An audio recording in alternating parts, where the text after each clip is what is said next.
Hello, नमस्कार।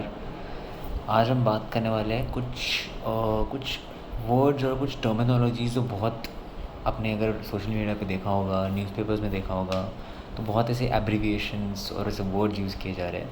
हालांकि ये मतलब जो ऑब्वियसली फाइनेंस में एजुकेटेड है या इवन बहुत सारे लोग जो फाइनेंस के या फिर जस्ट इकोनॉमिक टाइम्स पढ़ते हैं या ये सब के बारे में जनरल जानकारी खबर रखते हैं, उनको ये सब एब्रीविएशंस बहुत अच्छे से पता होंगे। बट मैं ये अपना जो ऑडियंस है इस वीडियो का, वो मैं इनको रखता हूँ जो जिनको फाइनेंशियल नॉलेज ज़्यादा नहीं है, और इनको ये जो एब्रीविएशंस है, सो कॉल्ड टर्म्स जो यूज़ किए बजट में और इन जनरल सब जगह इसके बारे में बातें की जा रही है, उन एब्रीविएशंस और टर्म्स के बारे में एक सिंपल शॉर्ट डेफिनेशन मुझे इस वीडियो के ज़रिए बताना है।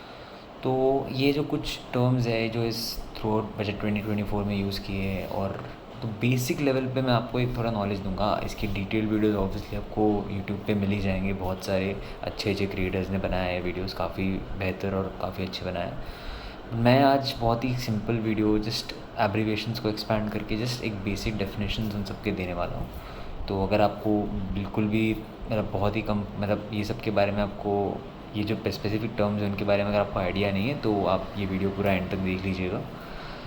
तो पहला हम शुरू करेंगे जो सबसे ज़्यादा कहा जा रहा है कि ये चीज़ जो मिडिल क्लास को बहुत अफेक्ट कर सकती है, एंड इसके बारे में थोड़ी कंट्रोवर्सी हो रही थी, या मतलब फाइनल मतलब ये डिसीजन लोगों को पसंद नहीं आया बजट का, and that is regarding LTCG and STCG। ये टर्म्स आपको बहुत सुनाई दिए होंगे अभी। तो LTCG and STCG, so LTCG stands for long term capital gains and STCG stands for short term capital gains. तो अभी मैं ये दोनों वर्ड्स को एक्सपैंड करूँगा। तो एक्चुअली आप देखेंगे तो इस वर्ड में ही पूरा मीनिंग लिखा हुआ है। कैपिटल गेन्स यानी आप जो किसी चीज़ में इन्वेस्ट कर रहे हो, उसका जो कैपिटल मतलब जो इनकम आपको मिलता है उस पर टैक्स लगेगा। तो वो जो गेन्स आपको मिलते हैं, गेन्स यानी जो आपको इनकम मिलता है उस कैपिटल पे जिस पे आपने इन्वेस्ट किया है, उन गेन्स पे आपको टैक्स लगेगा। और शॉर्ट टर्म या और अभी उसके पीछे शॉर्ट टर्म या लॉन्ग टर्म लगा दो, तो पहले हम शॉर्ट टर्म की बात करते थे। शॉर्ट टर्म कैपिटल गेन्स पे जो टैक्स मतलब शॉर्ट टर्म यानी शॉर्ट टर्म मतलब एक वो पीरियड होता है, तो 12 महीने के पहले तो शॉर्ट टर्म कैपिटल गेन्स और on bone movable assets and immovable assets. तो मूवेबल एसेट्स मतलब आप मतलब फाइनेंशियल एसेट्स अगर आप बात करें तो आपकी इक्विटीज़ हो गए, म्यूचुअल फंड्स हो गए, और अगर आपके इमूवेबल ये हो गए, इमूवेबल एसेट्स हो गए, तो वो आपके घर, गाड़ी, ये सब के इमूवेबल एसेट्स होते हैं। तो दोनों उसको नॉन फाइनेंशियल एसेट्स की कैटेगरी में भी इंक्लूड किया जाता है। तो बेसिकली शॉर्ट टर्म मतलब जो पीरियड शॉर्ट टर्म बताया that is before 12 months, and for immovable assets is 24 months. तो अभी हम इक्विटीज़ और म्यूचुअल फंड्स की बात करते हैं। तो उसके लिए अगर आप मतलब आपको अगर इक्विटीज़ और म्यूचुअल फंड्स में अगर आपने इन्वेस्ट करके उस पर प्रॉफिट बुक किया बिफोर 12 मंथ्स, तो वो जो प्रॉफिट या जो इनकम जो कैपिटल अपने वो जो गेन कमाया उस कैपिटल पे, अगर वो 12 मंथ्स के पहले, तो वो शॉर्ट टर्म कैपिटल गेन्स के अंडर आता है और उस पर आपको अकॉर्डिंगली टैक्स लगता है उसका। ठीक है, तो दैट कम्स अंडर STCG में शॉर्ट टर्म कैपिटल गेन्स। दूसरा आता है लॉन्ग टर्म कैपिटल गेन्स। तो लॉन्ग टर्म कैपिटल गेन्स भी दोनों पे, फाइनेंशियल और नॉन फाइनेंशियल एसेट्स दोनों पे एप्लीकेबल है। तो नॉन फाइनेंशियल एसेट्स के लिए the period is after 12 months. मतलब इक्विटीज़ और म्यूचुअल फंड्स में आपने इन्वेस्ट किया है, तो ये बहुत सिंपल है। 12 मंथ के पहले का होता है शॉर्ट टर्म में इंक्लूड किया जाता है, 12 मंथ्स के बाद जो है वो लॉन्ग टर्म में इंक्लूड किया जाता है। ठीक है, और जो नॉन फाइनेंशियल एसेट्स है उसका भी 2 साल है। तो 2 साल नॉन फाइनेंशियल एसेट्स के लिए LTCG और STCG दोनों के लिए 2 साल है। But when it comes to financial assets, equities और ये म्यूचुअल फंड्स, इसके लिए 12 महीने है। तो 12 महीने का पीरियड है। तो 12 महीने के पहले अगर आपने इक्विटीज़ और म्यूचुअल फंड्स में जो पैसा इन्वेस्ट किया उससे अगर आपने पैसा उठा मतलब उस पर जो आपने जो गेंस या उस पर जो आपने प्रॉफिट कमाया उस पर आपको जो टैक्स लगता है दैट कम्स एट STG का टैक्स होता है वो। और जो 12 महीने के बाद आप अगर उस पर इन्वेस्टमेंट पे जो आपको प्रॉफिट मिल रहा है, जो उस पर आप इनकम कमा रहे हो, उस पर जो आपको टैक्स लगता है that comes under LTCG, that is long term capital gains tax. तो आपने जैसे बजट में देखा रहेगा कि STCG को 15% से 20% कर दिया, और LTCG को पूरा जो फाइनेंशियल एसेट्स के लिए 10% था, और इमूवेबल प्रॉपर्टी के लिए जैसे हाउसेस के लिए, गाड़ियों के लिए, बाकी सब जो आपके इमूवेबल एसेट्स हैं उनके लिए जो 20% था वो पूरा स्ट्रीमलाइन करके 12.5% कर दिया। तो यही मतलब इस पे ही सब बातें चल रही। तो ये मैं आपको LTCG और STCG के बारे में बता दिया। तो अभी हम बात करने वाले हैं और 2 टर्मिनोलॉजीज़ के बारे में, that is TDS and TCS। ये तो I think I am sure आपने बजट के पहले भी सुने होंगे।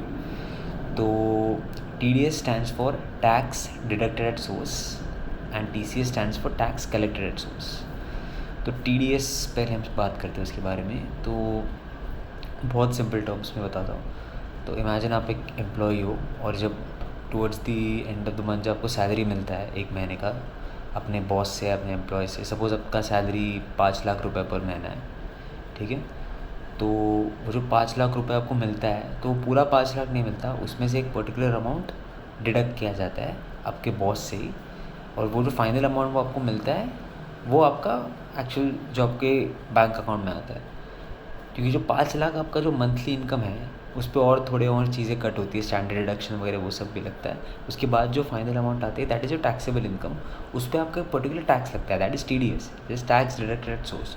तो वो अमाउंट से उतना वो टैक्स डिडक्ट करके आपका एम्प्लॉयर वो टैक्स आपके मनी से डिडक्ट करता है, और वो फाइनल फिर जो इतना पैसा बचता है वो आपको मिल जाता है अपने बैंक में, अपने अकाउंट में क्रेडिट हो जाता है। तो that is tax deducted at source. मतलब जब आप पैसे दे रहे हो, आपको जो एम्प्लॉयमेंट का आपको जो पैसा मिल रहा है उसी सोर्स पे आपको फिर वो टैक्स पूरा कट करके आपको मिल जाता है वापस। अलग से आपको टैक्स के लिए फ़ाइल करने की ज़रूरत नहीं, मतलब आपको उधर ही टैक्स आपको कट के, मतलब आपका टैक्स उसमें से चले जाता है, डायरेक्टली चले जाता है, और आपको वो टैक्स कट के पूरा जो पैसा मिलता है वो अपने पास अपना पूरा मिल जाता है अपने सैलरी का। तो next is TCS is tax collected at source. That is tax collected source is different, मतलब tax collected source is for people are selling something, TDS is for people purchasing something, TCS is for people who are selling something, ठीक है। तो suppose TCS जैसे particular goods के लिए होता है, जैसे अल्कोहल के लिए होता है, टिम्बर वुड के लिए होता है, कुछ स्पेसिफिक और गुड्स के लिए, ऑयल्स के लिए होता है, और ऐसे बहुत सारी रॉ मटेरियल्स के लिए TCS लगाया जाता है। बेसिकली अगर एक सेलर, अगर सपोज़ आप अगर एक सेलर है, अगर आप एक अपना सपोज आपको कोई अल्कोहल एक किसी बायर को बेचना है, तो जब आप वो अल्कोहल वो बायर को बेचे, तो जो बायर है जो आपसे अल्कोहल ले रहा है वो आपको अल्कोहल के पैसे प्लस उस पर TCS लगा के आपको देता है। TCS as in tax collected source, मतलब वो अल्कोहल पे अगर TCS सपोज 5% हो और अल्कोहल कॉस्ट सपोज 500 रुपये हो, तो उस पर 5% वो लगा के TCS 5% वो 500 रुपये के अल्कोहल पे लगा के वो टोटल फिर 5% ऑफ 500 करके जितना और एक्स्ट्रा अमाउंट आता है, तो 5% ऑफ 500 इज़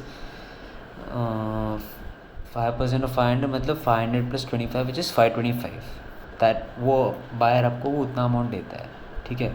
तो आपके मतलब जो बायर है जो आपसे वो अल्कोहल खरीद रहा है, जब वो आपको पैसे देगा तो वो आपको 5% एक्स्ट्रा देगा, बिकॉज वो अल्कोहल पे TCS लगा रहता है 5% का। ऐसे अलग अलग रॉ मटेरियल्स के अलग अलग TCS लगा होता है। तो आप समझ गए TDS मतलब जब आप अपना पैसा ले रहे हो, इनकम ले रहे हो आपका, तो जो टैक्स कट के जो आपको पैसा मिलता है दैट इज़ TDS, मतलब वहाँ पे आपका सोर्स पे टैक्स डिडक्ट होकर आपके पास फाइनल अमाउंट आ रहा है।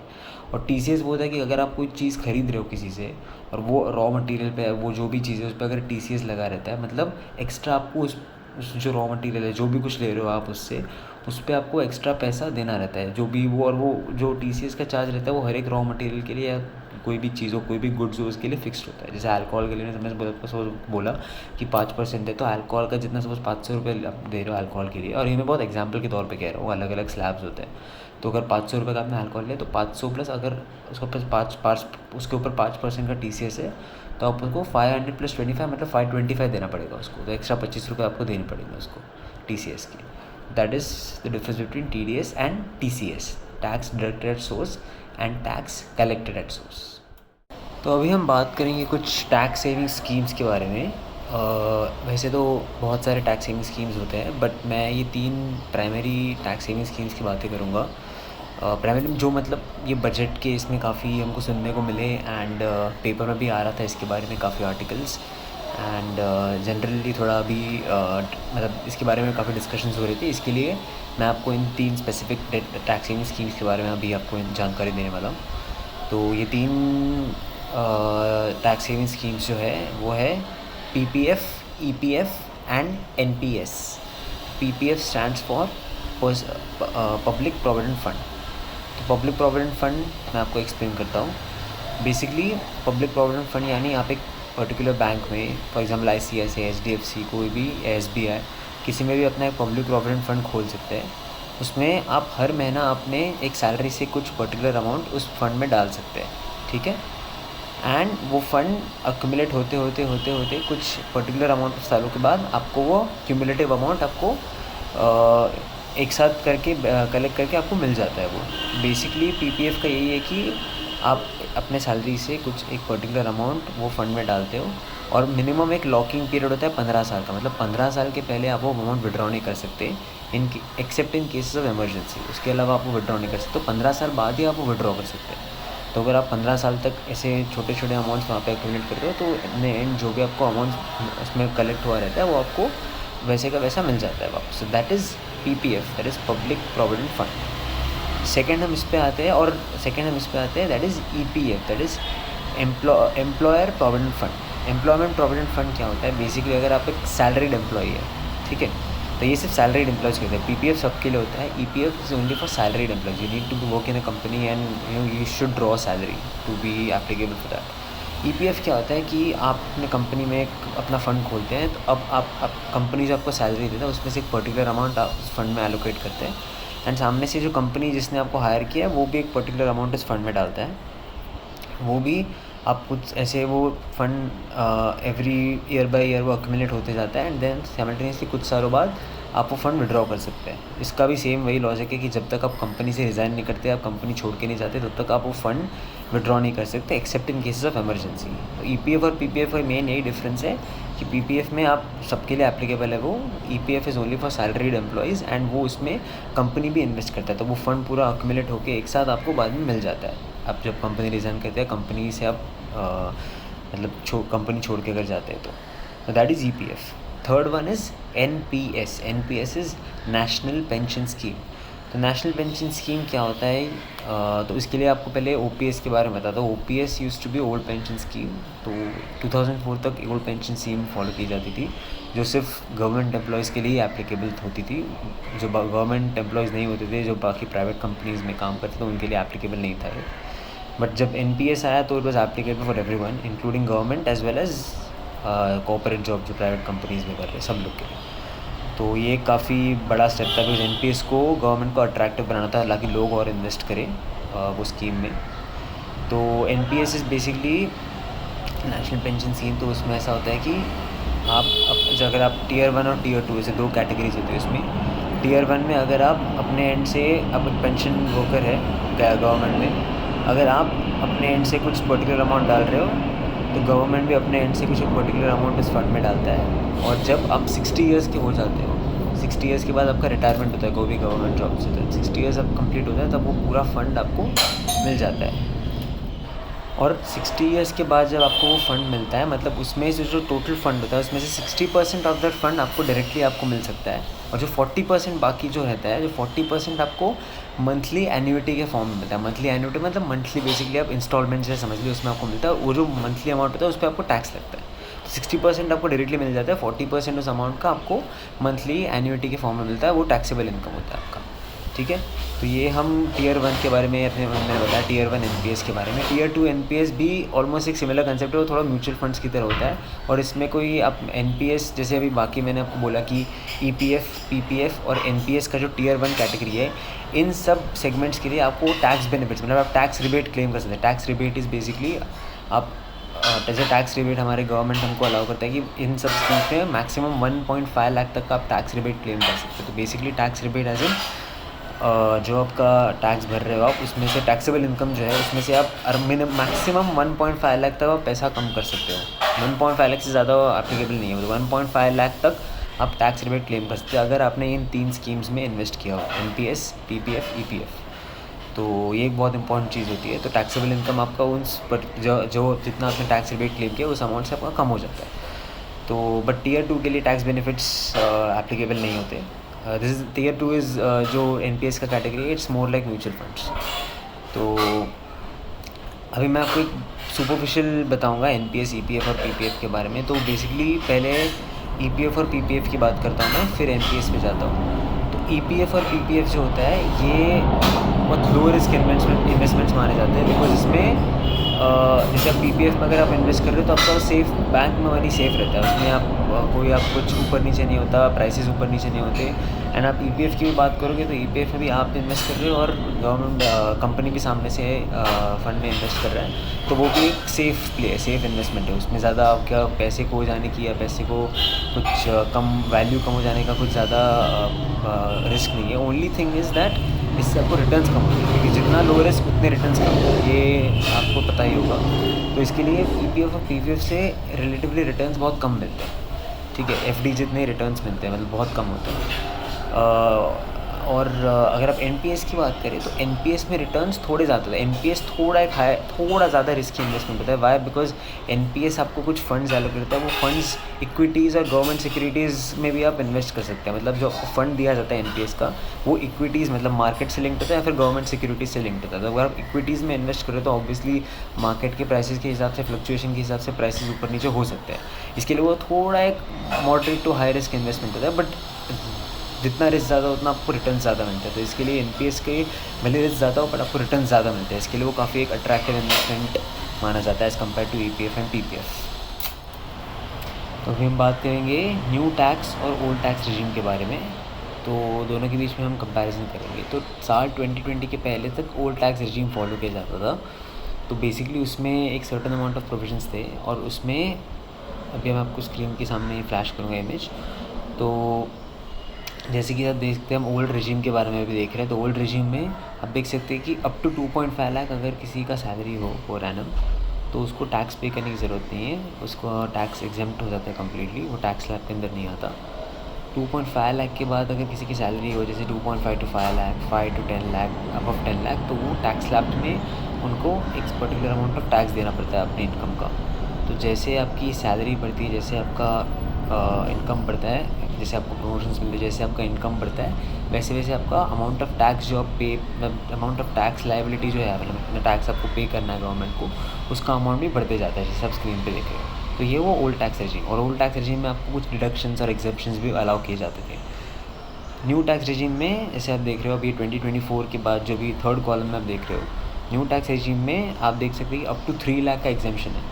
3 लाख तक आपको कोई पे करने की ज़रूरत नहीं है अगर आपका अप टू 3 लाख आपका पर एनम का सैलरी हो। 3 लाख के बाद ही आप को टैक्स किया जाता है। और 3 लाख के बाद जैसे आप देख रहे हैं कि थोड़े से उन्होंने स्लैब्स भी मॉडिफाई किए हुए। जैसे ओल्ड रिजीम में था 2.5 to 5, 5 to 10, जैसे इसमें 3 to 6, 6 to 9, 9 to 12, और ऐसा उन्होंने थोड़ा मॉडिफाई किया हुआ है। और थोड़े टैक्स स्लैब्स के मॉडिफिकेशंस की वजह से कुछ चीज़ें उन्होंने कुछ स्लैब्स के लिए मॉडिफाई करी है, और जिसकी वजह से कुछ सर्टन कैटेगरी ऑफ लोगों को अपने पहले वाले टैक्सेबल इनकम के हिसाब से थोड़ा लोअर टैक्स भरना पड़ता है। तो न्यू टैक्स रिजीम का मोटिव ये है कि बेसिकली टैक्स रेट्स को वो लोग कम करते हैं, स्लैब्स को मॉडिफाई करके। जो पहले टैक्स लोग भरा करते थे उससे स्लैब्स को मॉडिफाई करने की वजह से उनके टैक्स रेट्स कम हो जाते हैं। बट न्यू टैक्स रिजीम में एक मेन जो कॉन है उसका कि वहाँ पे आप ज़्यादा एग्जेम्पशंस और रिडक्शंस आप क्लेम नहीं कर सकते। तो वो एक है। जैसे आप ओल्ड टैक्स रिजीम में आपको हाउसिंग रेंट अलाउंस और उस सबका आपको एग्जेम्पशन लेना पॉसिबल था, हाउसिंग रेंट अलाउंस और बाकी जो आपको अलाउंसेस मिलते थे कंपनी के थ्रू, उसके रिलेटेड आपको थोड़े एग्जेम्पशंस और टैक्स डिडक्शंस लेने का आपको अलाउड था। पर न्यू टैक्स रिजीम में ये कोई ऐसा प्रोविज़न है नहीं। सिर्फ लोअर टैक्स रेट सिर्फ लो किया गया है, बट एग्जेम्पशंस और डिडक्शंस आपको ज़्यादातर न्यू टैक्स रिजीम में बिल्कुल नहीं मिलेंगे। तो ये हुआ comparison between old tax and new tax regime. तो आई होप आपको ये शॉर्ट वीडियो पसंद आया। और मैंने देखिए बहुत ही ये जो टर्म्स है उसका बस थोड़ा एब्रीविएशन आपको थोड़ा एक्सपांड करके और बेसिक आपको बहुत सुपरफिशियल डेफिनेशन देके समझाया हुआ है। ये मतलब मैंने अपना ऑडियंस ऐसे रखा है जिनको फाइनेंशियल नॉलेज बहुत बिल्कुल आइडिया नहीं है, जो एब्रीविएशंस यूज़ किए जा रहे हैं मीडिया में या बजट में, तो इनको एड्रेस करने के लिए मैंने वीडियो बनाया था। आपको इस पर अगर और डिटेल वीडियोज़ देखने तो यूट्यूब पे और बहुत ऐसे चैनल्स हैं जिस पर आप देख सकते हैं। तो feel free to check them out. And शुक्रिया आपका इस वीडियो देखने के लिए। Thank you so much.